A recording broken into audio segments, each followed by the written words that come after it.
The first thing I remember is the floor. Cold towel pressed against my cheek. The taste of copper blooming in my mouth. Then my son's voice cracking. Too loud, too small for the room.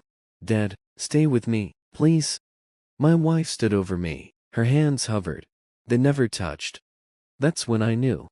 The ambulance lights stitched the night together like a wound that wouldn't close. In the hospital, a young nurse drew my blood. She leaned in close, steady eyes, voice barely there.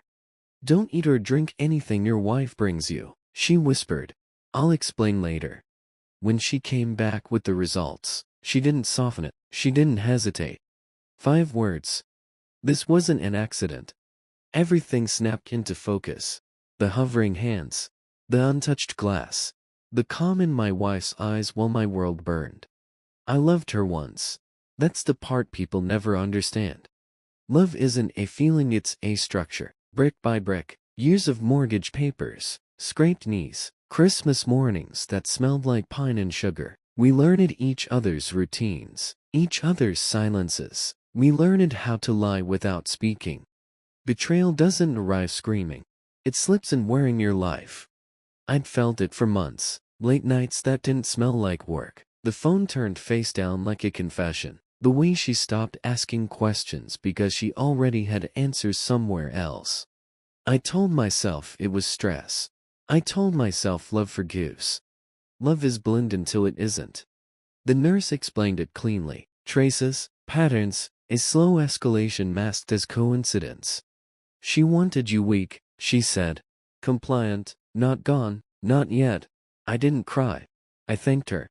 Pain sharpens you. Fear focuses you. I chose clarity. You don't survive a predator who shares your bed by panicking. You survive by becoming invisible. I hired a private investigator through a shell company I already owned. I mirrored her phone to a cloud she didn't know existed. I documented everything lover who mistook secrecy for intelligence. The purchases disguised as vitamins. Calendar entries drowned in emojis.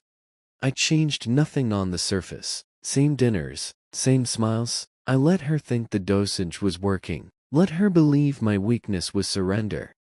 Tuesdays were for my lawyer. Thursdays for my accountant. I rewrote my will, moved assets into trusts that required one signature in mine. I recorded conversations, labeled files with names so boring no one would ever open them. Then I waited. Christmas came again. I insisted on hosting. She agreed. She always liked an audience. Execution is about timing. And witnesses. I served the meal myself. Plates switched, glasses filled by me. I watched her hesitate just a fraction when her wine stayed untouched. Suspicion flickered. Too late? After dinner, I stood. My legs shook not from poison, but from purpose. I have something to say. I played the audio first. Her laugh, his voice, dates, numbers, promises. The room went rigid.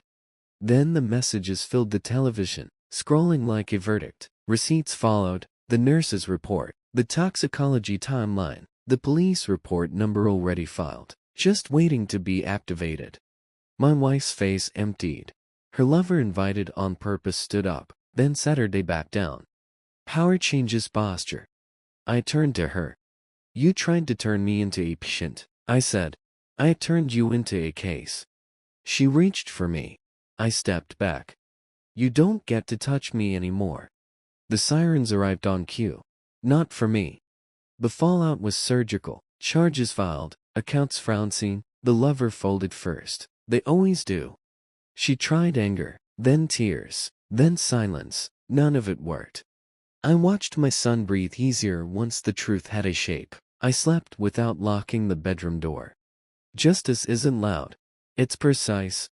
I didn't win by destroying her. I won by refusing to disappear, by choosing to live long enough to finish the story she thought she controlled. People ask if I feel regret. No. Regret belongs to those who act without clarity. I acted with it.